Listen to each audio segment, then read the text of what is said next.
as we take you to the president. And I don't mind making this speech without a teleprompter, because the teleprompter is not working. I feel very happy to be up here with you, nevertheless, and that way you speak more from the heart. I can only say that whoever's operating this teleprompter is in big trouble.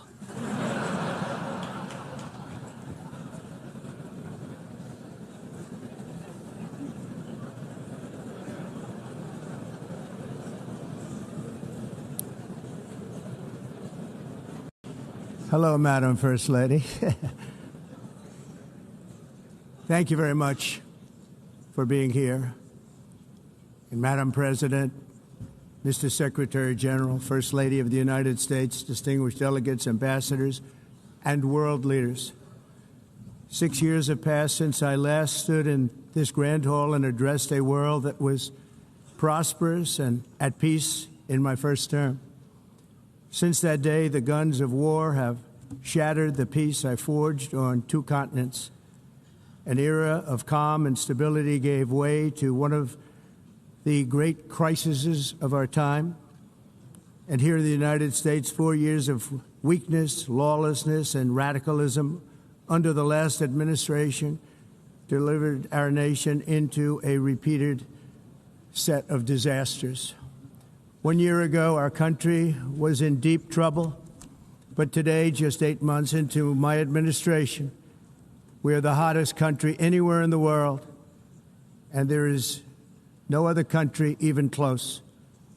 America is blessed with the strongest economy, the strongest borders, the strongest military, the strongest friendships, and the strongest spirit of any nation on the face of the earth. This is indeed the golden age of America.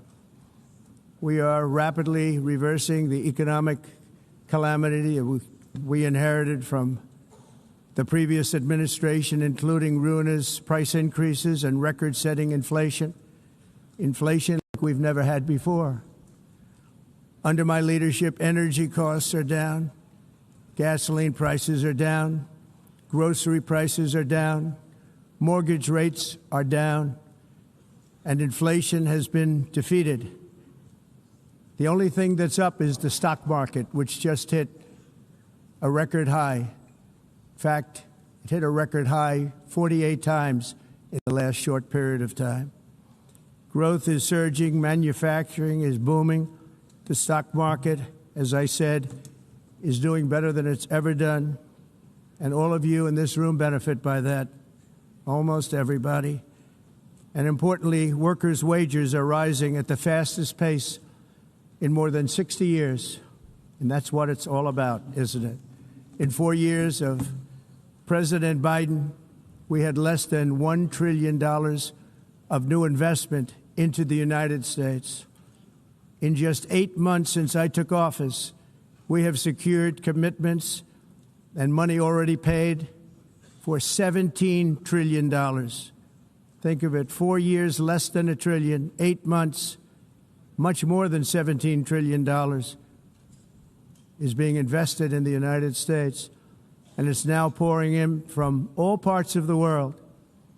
We've implemented the largest tax cuts in American history and the largest regulation cuts in American history, making this once and again the best country on earth to do business. And many of the people in this room are investing in America, and it's turned out to be an awfully good investment during this 8-month period. In my first term, I built the greatest economy in the history of the world. We had the best economy ever, history of the world. And I'm doing the same thing again, but this time it's actually much bigger and even better. The numbers far surpass my record-setting first term.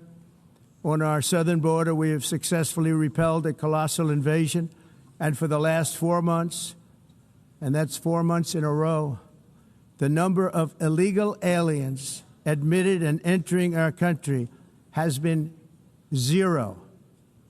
Hard to believe, because if you look back just A year ago, it was millions and millions of people pouring in from all over the world, from prisons, from mental institutions, drug dealers. All over the world they came. They just poured into our country with the ridiculous open border policy of the Biden administration. Our message is very simple. If you come illegally into the United States, you're going to jail, or you're going back to where you came from, or perhaps even further than that. You know what that means. I want to thank the country of El Salvador for the successful and professional job they've done in receiving and jailing so many criminals that entered our country. And it was under the previous administration that the number became record-setting, and they're all being taken out. They have no choice. And other countries have no choice because other countries are in the exact same situation with immigration. It's destroying your country, and you have to do something about it.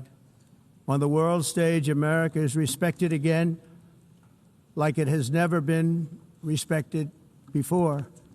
You think about 2 years ago, 3 years ago, 4 years ago, or 1 year ago, we were a laughingstock all over the world. At the NATO summit in June, virtually all NATO members formally committed to increase defense spending at my request from 2% to 5% of GDP, making our alliance far stronger and more powerful than it was ever before. In May, I traveled to the Middle East to visit my friends and rebuild our partnerships in the Gulf and those valued relationships with Saudi Arabia, Qatar, and the UAE and other countries are now, I believe, closer than ever before. My administration has negotiated one historic trade deal after another, including with the United Kingdom, the European Union, Japan, South Korea, Vietnam, Indonesia, the Philippines, Malaysia, and many, many others. Likewise, in a period of just 7 months, I have ended 7 unendable wars. They said they were unendable. You're never going to get them solved. Some were going for 31 years, 2 of them, 31, think of it, 31 years. One was 36 years. One was 28 years. I ended 7 wars. And in all cases, they were raging with countless thousands of people being killed.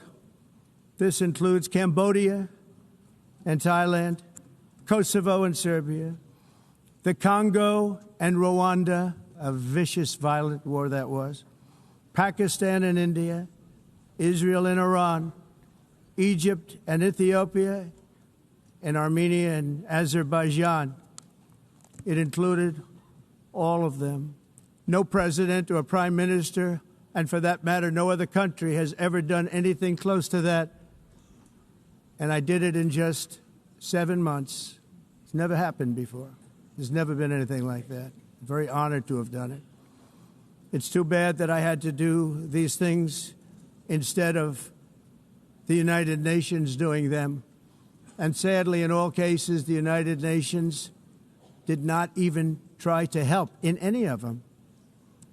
I ended 7 wars, dealt with the leaders of each and every one of these countries, and never even received a phone call from the United Nations offering to help in finalizing the deal. All I got from the United Nations was an escalator that on the way up stopped right in the middle.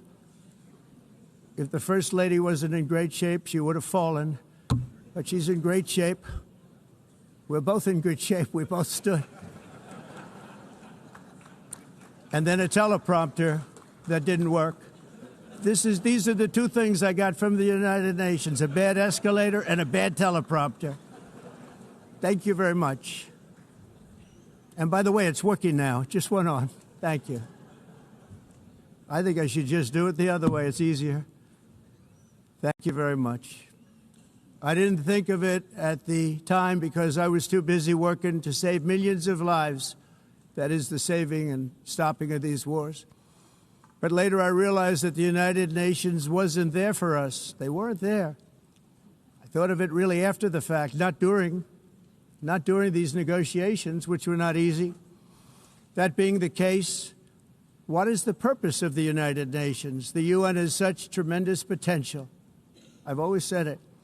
It has such tremendous, tremendous potential, but it's not even coming close to living up to that potential. For the most part, at least for now, all they seem to do is write a really strongly worded letter and then never follow that letter up. It's empty words, and empty words don't solve war.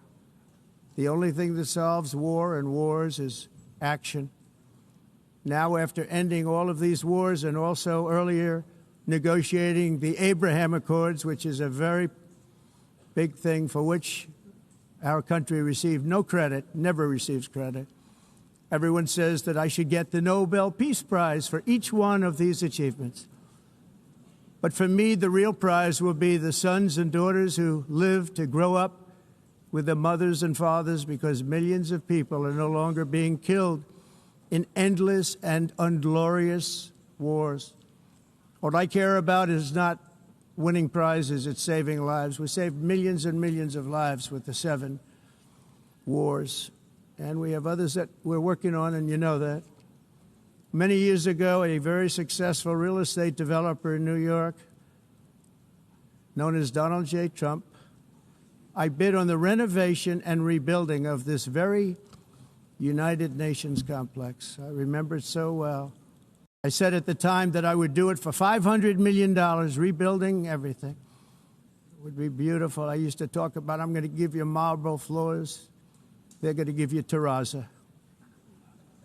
I'm going to give you the best of everything. You're going to have mahogany walls. They're going to give you plastic. But they decided to go in another direction, which was much more expensive at the time, and which actually produced a far inferior product.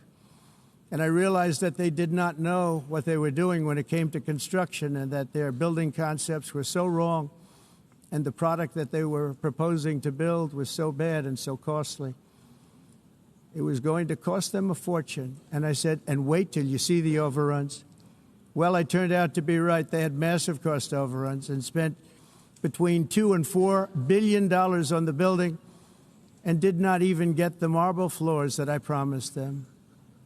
You walk on terrazzo. Do you notice that?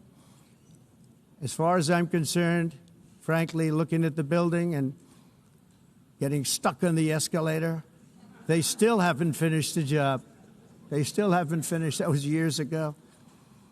The project was so corrupt that Congress actually asked me to testify before them on the tremendous waste of money, because it turned out that they had no idea what it was, but they knew it was anywhere between $2 and $4 billion as opposed to $500 million with a guarantee. But they had no idea, and I said it cost much more than $5 billion.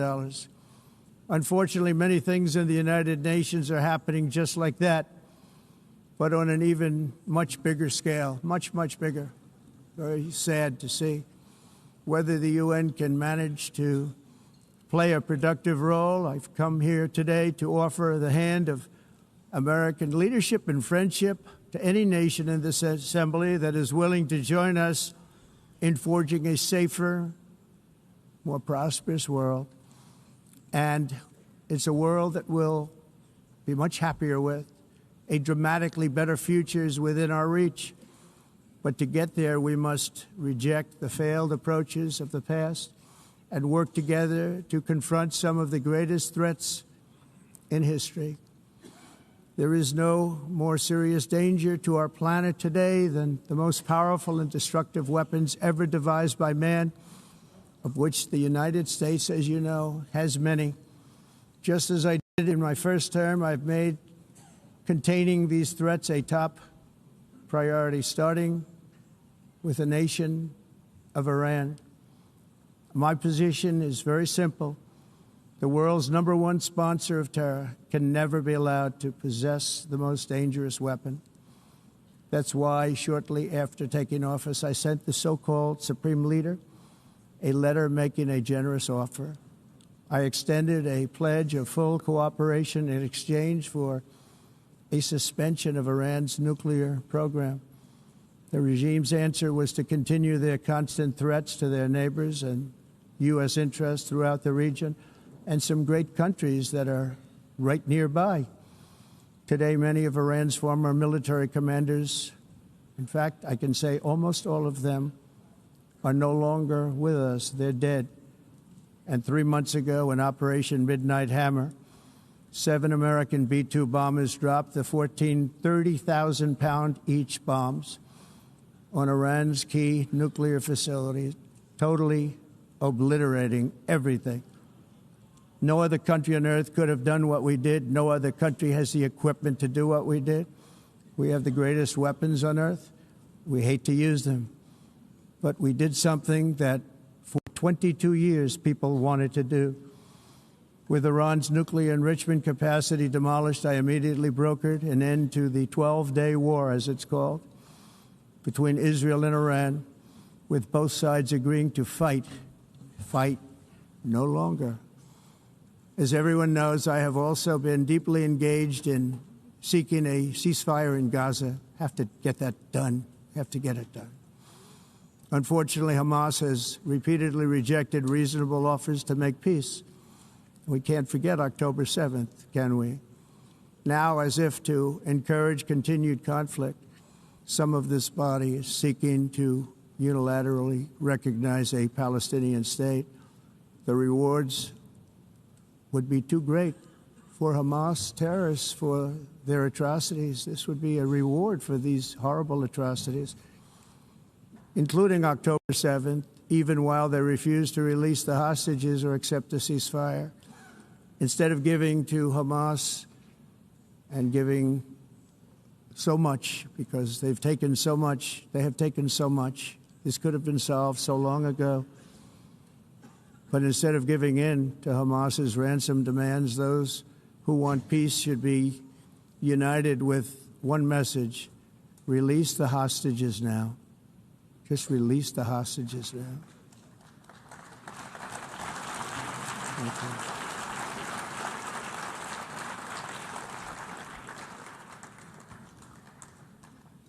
Thank you. As we have got to come together, and we will come together, got to get it done. We have to stop the war in Gaza immediately. We have to stop it. We have to get it done. We have to negotiate, immediately have to negotiate peace. We got to get the hostages back. We want all 20 back. We don't want 2 and 4. As you know, I got, along with Steve Witkoff and others that helped us, Marco Rubio, we got most of them back. We were involved in all of them. But I always said the last 20 are going to be the hardest, and that's exactly what happened.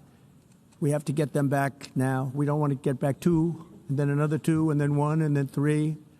Have this process. No, we want them all back, and we want the actually 38 dead bodies back, too.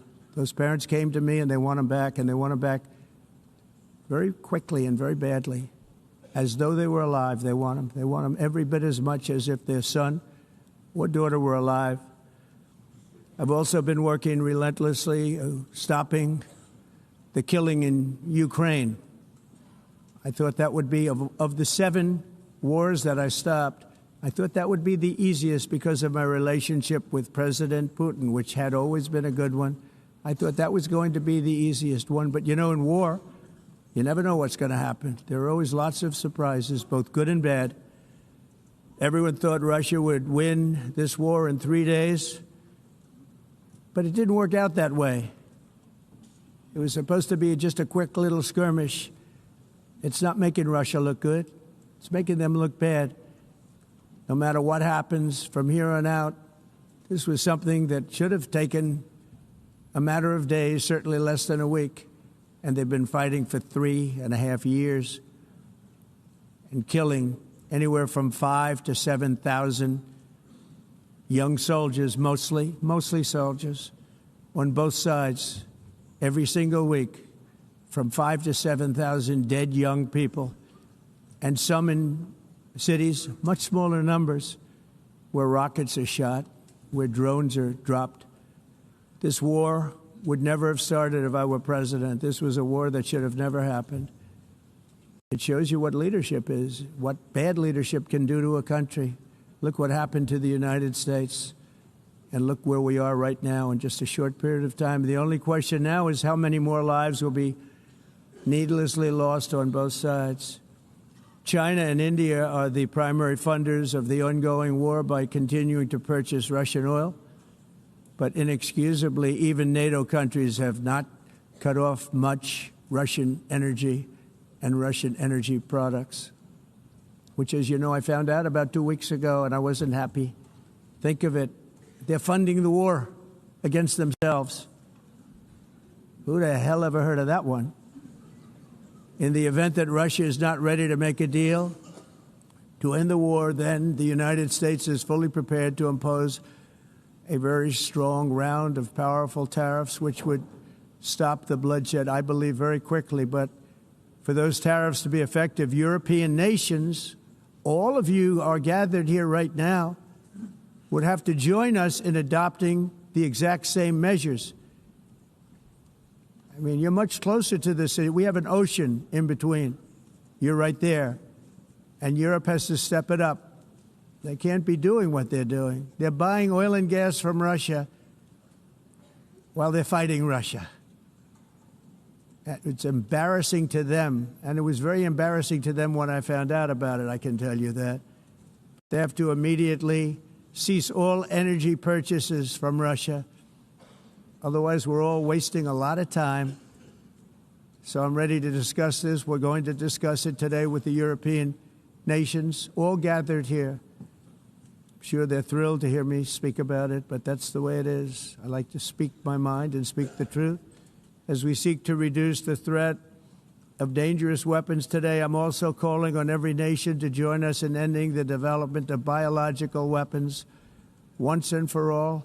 And biological is terrible, and nuclear is even beyond, and we include nuclear in that. We want to have a cessation of the development of nuclear weapons. We know, and I get to view it all the time. Sir, would you like to see? And I look at weapons that are so powerful that we just can't ever use them.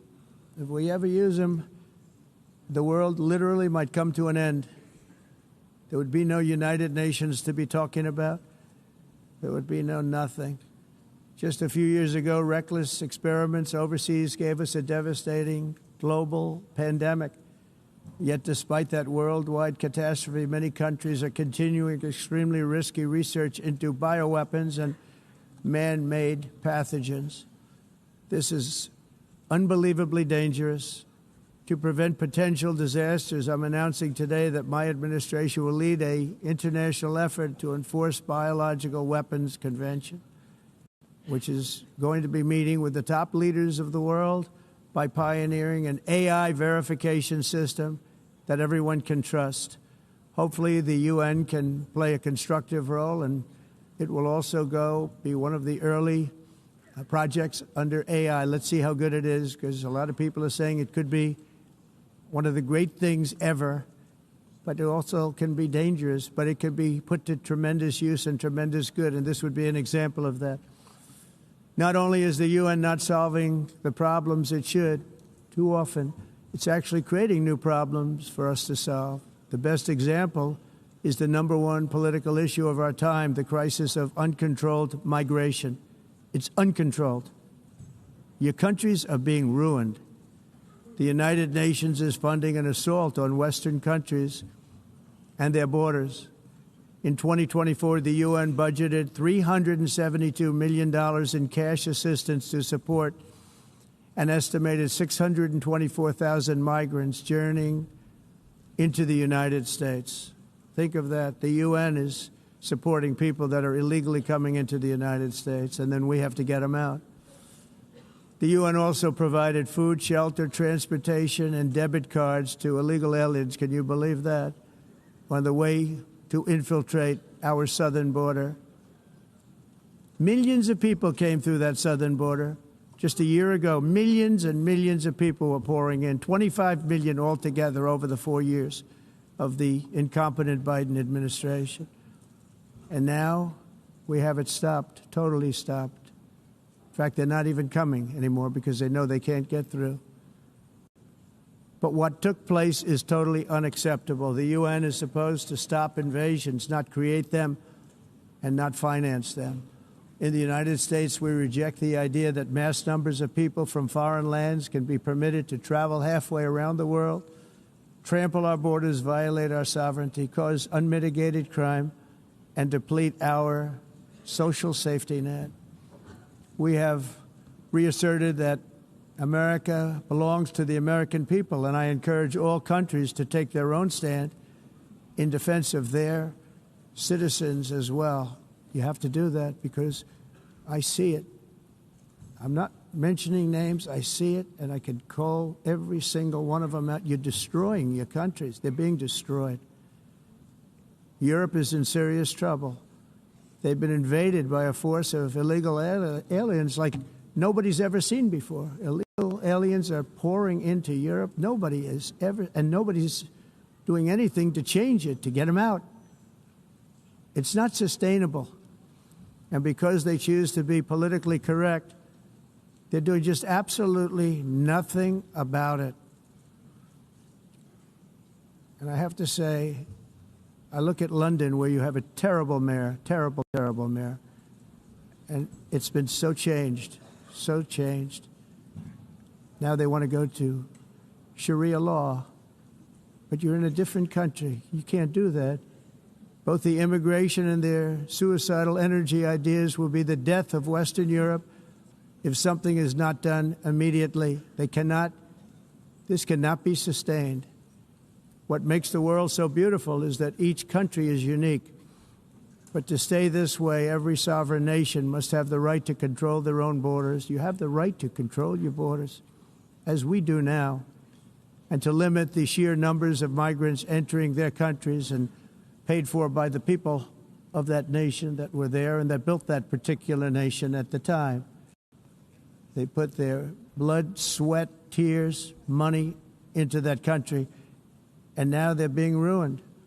Proud nations must be allowed to protect their communities and prevent their societies from being overwhelmed by people they have never seen before, with different customs, religions, with different everything. Where migrants have violated laws, lodged false asylum claims, or claimed refugee status for illegitimate reasons, they should, in many cases, be immediately sent home.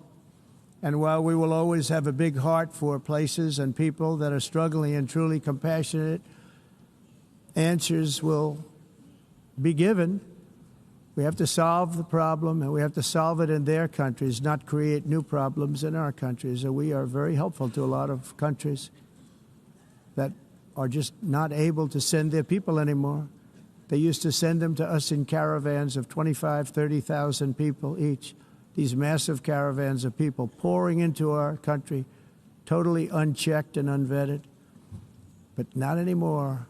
According to the Council of Europe, in 2024, almost 50% of inmates in German prisons were foreign nationals or migrants. In Austria, the number was 53% of the people in prisons were from places that weren't from where they are now.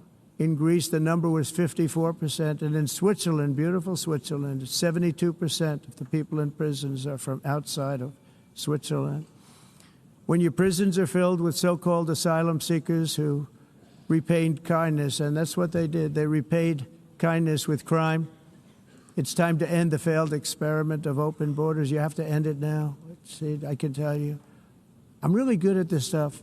Your countries are going to hell. In America, we've taken bold action to swiftly shut down uncontrolled migration.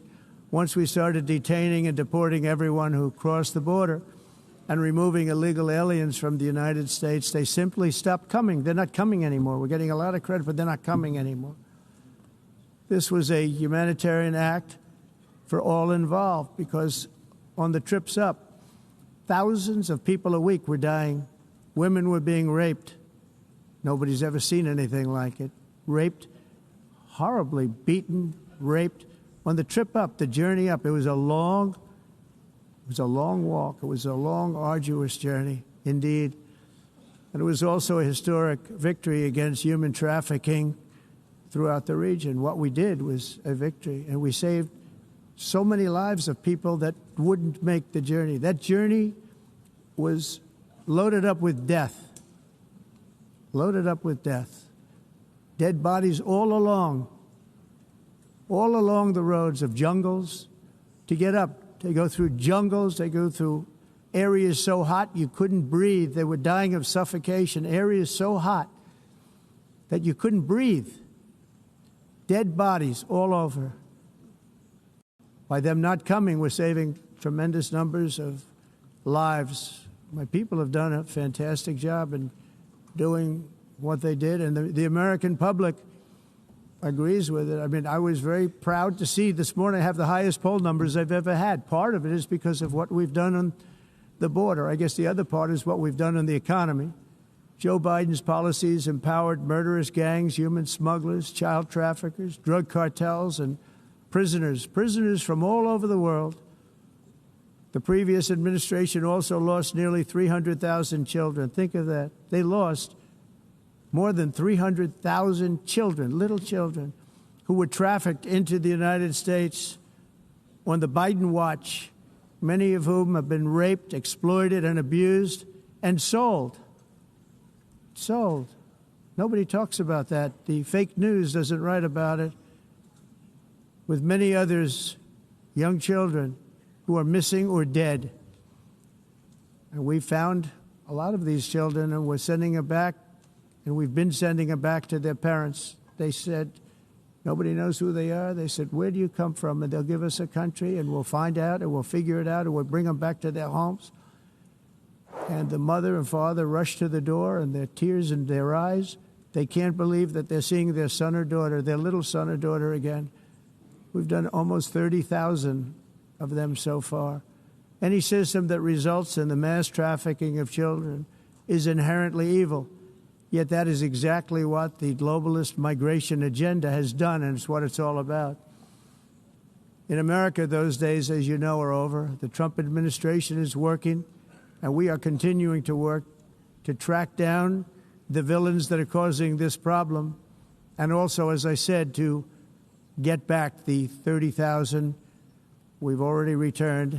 Now I think we're going to have another. We're going to find a lot. You're not going to find all of them. 300, more than 300,000. They're lost or they're dead. They're lost or they're dead because of the animals that did this. To protect our citizens, I've also designated multiple savage drug cartels as far as and you see this, and you see it happening right before your eyes.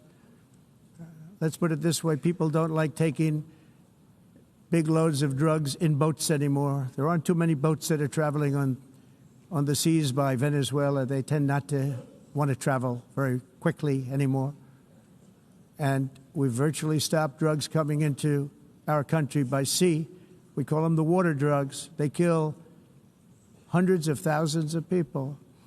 I've also designated multiple savage drug cartels as far as foreign terrorist organizations, along with two bloodthirsty transnational gangs, probably the worst gangs anywhere in the world, MS-13 and Tren de Aragua.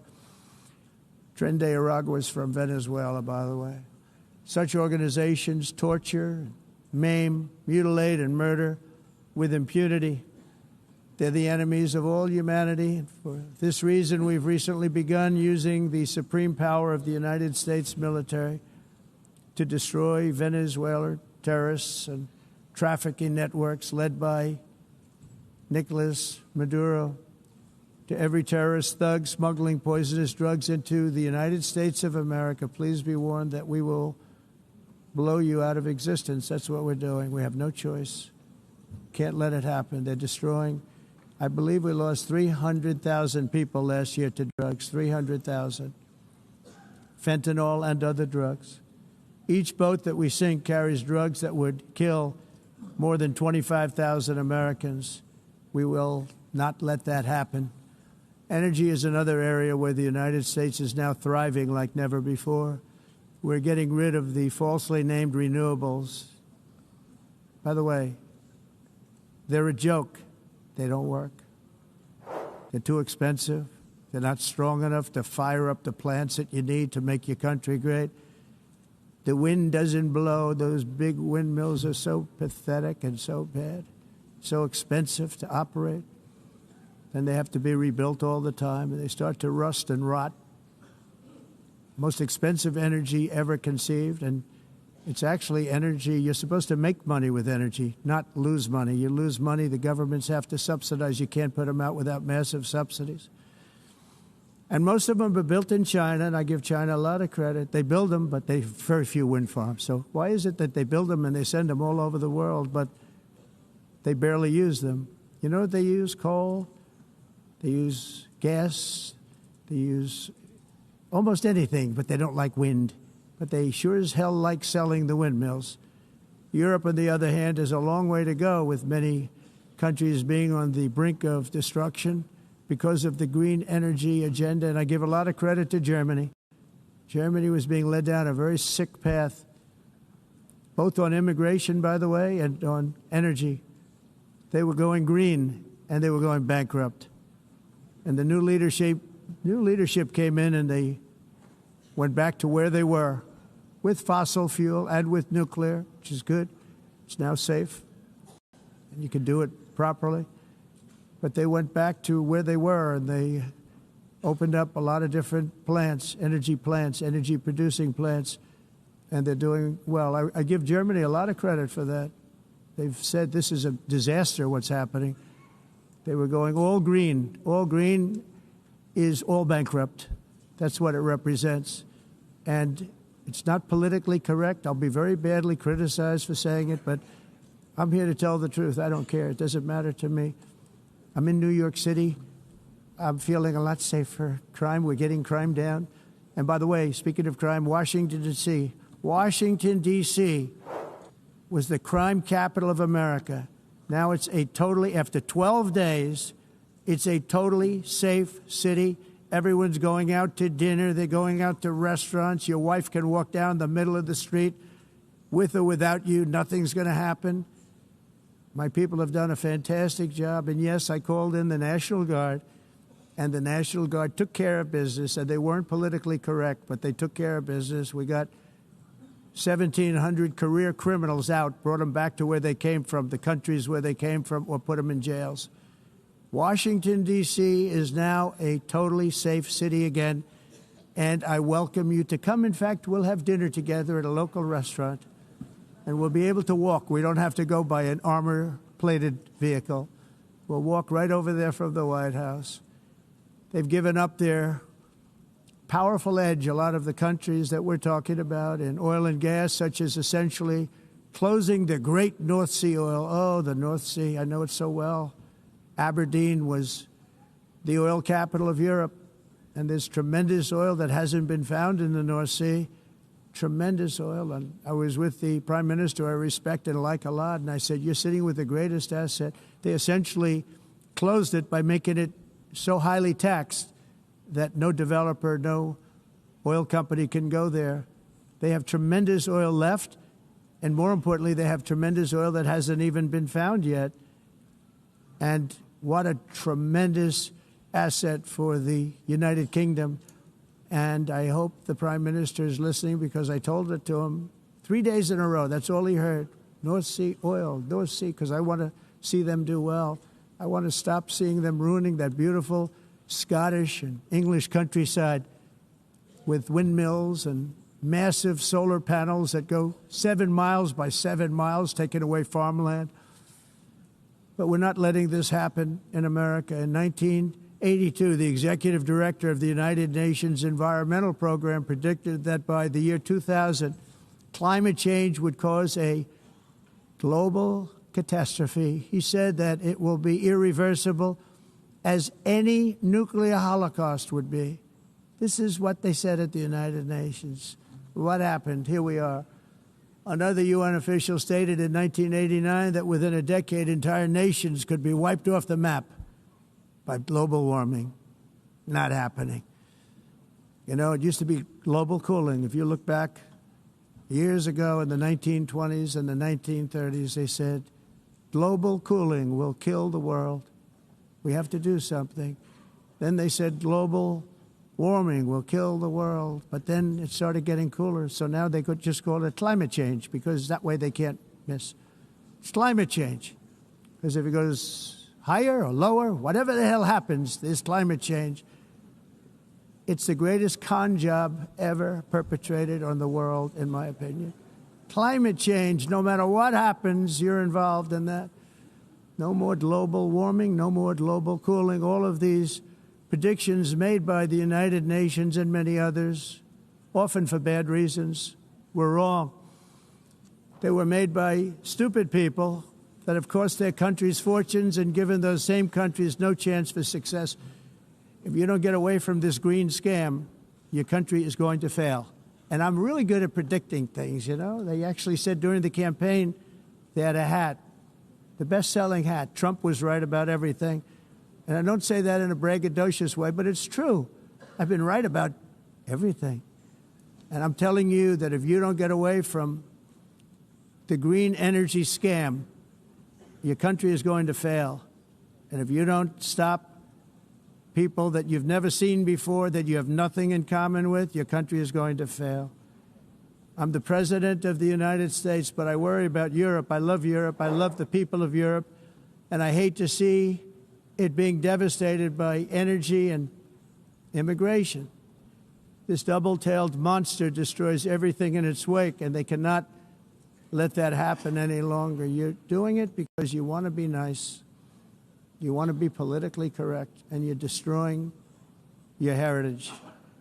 They must take control strongly and immediately of the unmitigated immigration disaster and the fake energy catastrophe before it's too late. The carbon footprint is a hoax made up by people with evil intentions, and they're heading down a path of total destruction. You know, the carbon footprint was a big, big thing a few years ago. I remember hearing about the carbon footprint, and then President Obama would get into Air Force One, a massive Boeing 747, and not a new one, an old one with old engines that spew everything into the atmosphere. He'd talk about the carbon footprint, we must do so. Then he'd get in and he'd fly from Washington to Hawaii to play a round of golf.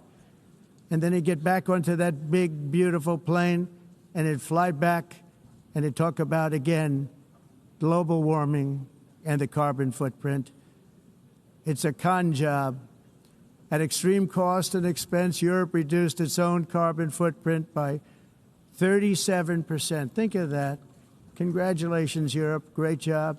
You cost yourself a lot of jobs, a lot of factories closed, but you reduced the carbon footprint by 37%. However, for all of that sacrifice and much more, it's been totally wiped out and then some by a global increase of 54%. Much of it coming from China and other countries that are thriving around China, which now produces more CO2 than all the other developed nations in the world. So all of these countries are working so hard on the carbon footprint, which is nonsense, by the way. It's nonsense. You know, it's interesting. In the United States, we have still radicalized environmentalists, and they want the factories to stop. Everything should stop. No more cows. We don't want cows anymore. I guess they want to kill all the cows. They want to do things that are just unbelievable, and you have it too.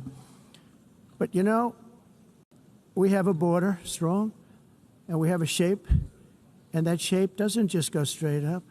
That shape is amorphous when it comes to the atmosphere. And if we had the most clean air, and I think we do, we have very clean air. We have the cleanest air we've had in many, many years. But the problem is that other countries, like China, which has air that's a little bit rough, it blows. And no matter what you're doing down here, the air up here tends to get very dirty because it comes in from other countries where their air isn't so clean. And the environmentalists refuse to acknowledge that. Same thing with garbage. In Asia, they dump much of their garbage right into the ocean. And over about a 1 week and 2 week journey, it flows right past Los Angeles. You've seen it.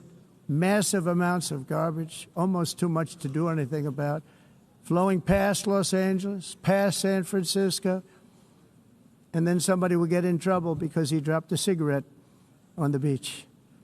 The whole thing is crazy.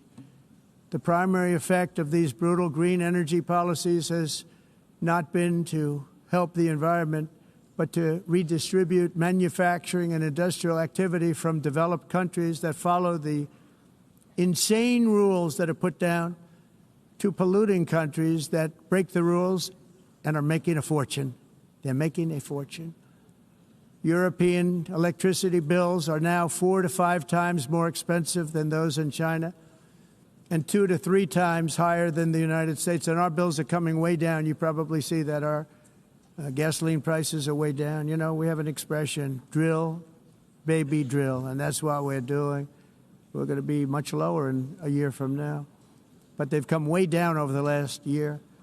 As a result, every air conditioner is like very uncommon to see one in some of these countries because the electric costs are so high.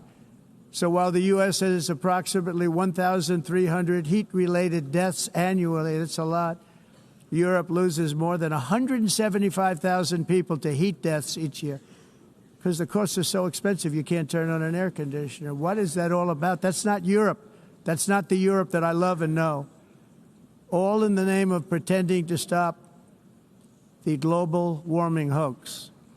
The entire globalist concept of asking successful industrialized nations to inflict pain on themselves and radically disrupt their entire societies must be rejected completely and totally, and it must be immediate. That's why in America I withdrew from the fake Paris Climate Accord, where, by the way, America was paying so much more than every country. Others weren't paying. China didn't have to pay until 2030. Russia was given an old standard that was easy to meet, a 1990 standard.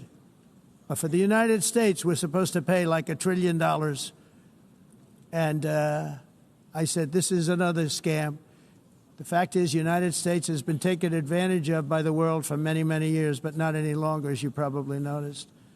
I unleashed massive energy production and signed historic executive orders to hunt for oil, but we don't have to do much hunting because we have the most oil of any nation anywhere, oil and gas in the world. And if you add coal, we have the most of any nation in the world. Clean, I call it clean, beautiful coal. You can do things today with coal that you couldn't have done 10 years ago, 15 years.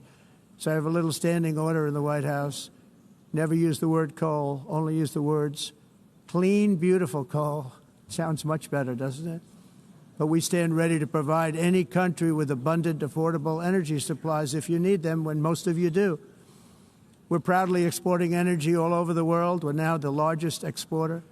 In the United States, we want trade and robust commerce with all nations, everybody.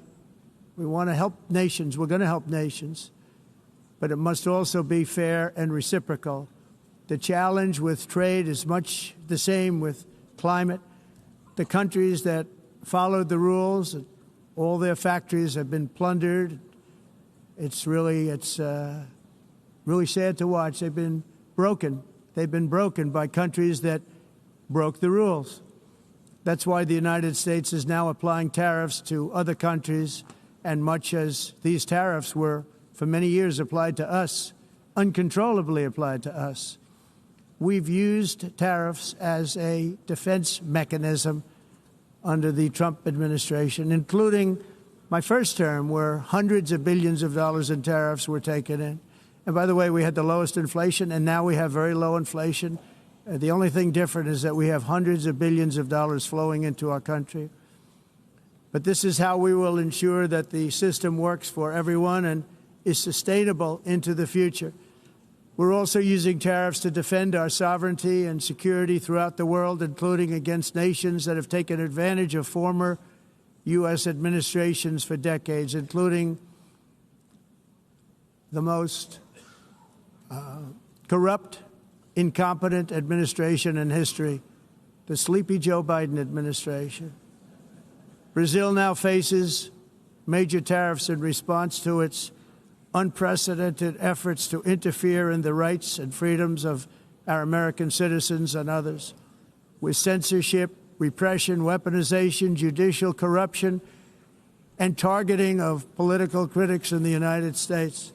I have a little problem saying this because I must tell you, I was walking in, and the leader of Brazil was walking out.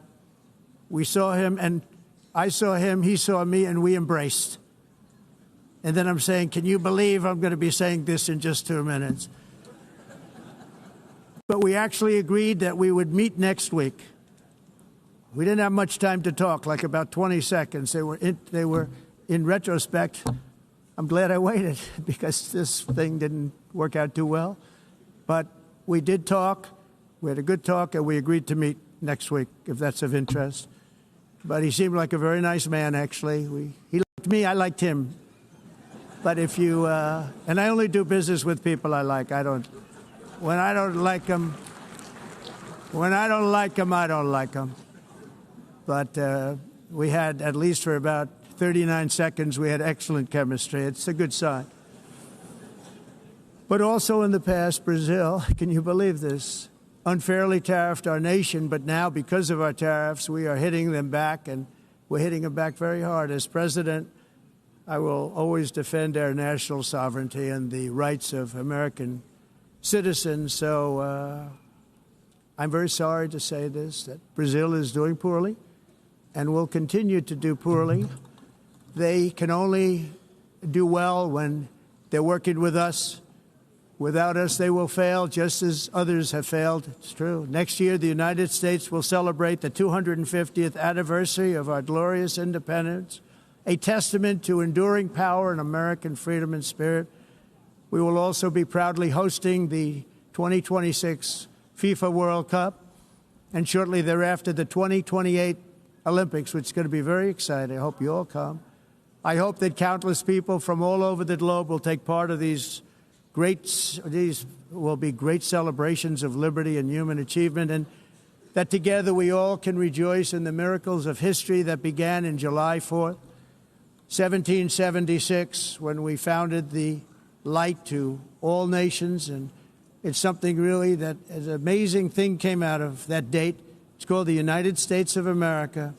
In honor of this momentous anniversary, I hope that all countries who find inspiration in our example will join us in renewing our commitment, values, and those values, really, that we hold so dear. Together, let us defend free speech and free expression. Let us protect religious liberty, including for the most persecuted religion on the planet today. It's called Christianity. And let us safeguard our sovereignty and cherish qualities that have made each of our nations so special, incredible, and extraordinary.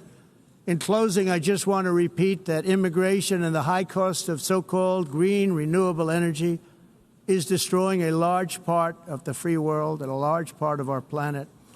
Countries that cherish freedom are fading fast because of their policies on these two subjects. You need strong borders and traditional energy sources if you are going to be great again. Whether you have come from north or south, east or west, near or far, every leader in this beautiful hall today represents a rich culture, a noble history, and a proud heritage that makes each nation majestic and unique, unlike anything else in human history or any other place on the face of the earth. From London to Lima, from Rome to Athens, from Paris to Seoul, from Cairo to Tokyo and Amsterdam to right here in New York City, we stand on the shoulders of the leaders and legends, generals and giants, heroes and titans who won and built our beloved nations, all of our nations, with their own courage, strength, spirit, and skill. Our ancestors climbed mountains, conquered oceans, crossed deserts, and trekked over wide open plains. They charged into thunderous battles, plunged into grave dangers, and they were soldiers and farmers and workers and warriors and explorers and patriots. They built towns into cities, tribes into kingdoms, ideas into industries, and small islands into mighty empires. You're a part of all of that. They were champions for their people who never gave up and who never, ever gave in. Their values defined our national identities. Their visions forged our magnificent destiny. Everybody in this room is a part of it in your own way. Each of us inherits the deeds and the myths the triumphs, the legacies of our own heroes and founders who so bravely showed us the way. Our ancestors gave everything for homelands that they defended with pride, with sweat, with blood, with life, and with death. Now the righteous task of protecting the nations that they built belongs to each and every one of us. So together, let us uphold our sacred duty to our people and to our citizens. Let us protect their borders, ensure their safety, preserve their cultures, treasure, and traditions, and fight, fight, fight for their precious dreams and their cherished freedoms. And in friendship and really a beautiful vision, let us all work together to build a bright, beautiful planet, a planet that we all share, a planet of peace and a world that is richer, better, and more beautiful than ever before. That can happen. It will happen. It will happen, and I hope it can happen and start right now, right at this moment. We'll turn it around. We're going to make our countries better, safer, more beautiful. We're going to take care of our people. Thank you very much. It's been an honor. God bless the nations of the world. Thank you very much. Bye.